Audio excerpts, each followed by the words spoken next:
sampai 2027 ditetapkan sebagai berikut. PJ Gubernur Sultra meluncurkan 14 proyek perubahan yang digagas peserta pelatihan kepemimpinan nasional atau PKN tingkat 2 Angkatan 35 pada 26 November lalu.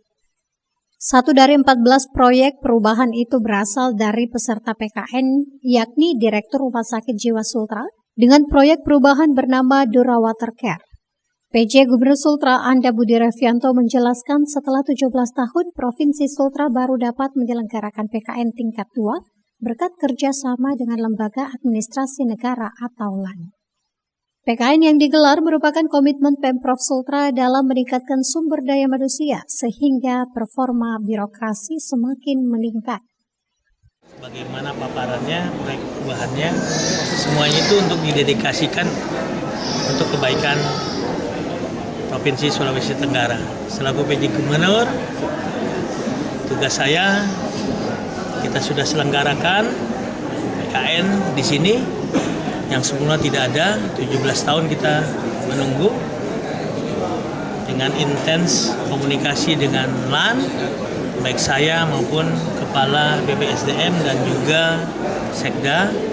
Akhirnya alhamdulillah PKN dapat dilaksanakan tahun ini di sini. Semua ini untuk meningkatkan kualitas sumber daya di lingkungan pemerintah Provinsi Sulawesi Tenggara.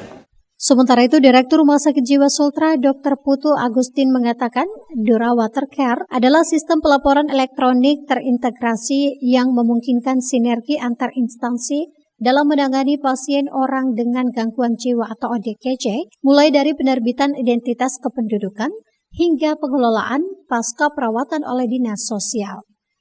Sistem Dura Water Care mengintegrasikan data pasien dengan rekam medis RSJ Sultra dan menyediakan fitur pelaporan otomatis ke dinas-dinas terkait.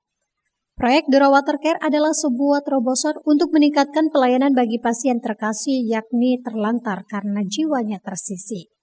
Ini kami akhirnya menghasilkan 5 PKS dengan Dinas Sosial, perjanjian kerjasama dengan Dinas Sosial, kemudian dengan Dinas Penduduk dan Catatan Sipil, kemudian Dinas Kominfo karena data terkait data dari aplikasi ini, kemudian keamanan data, kemudian Dinas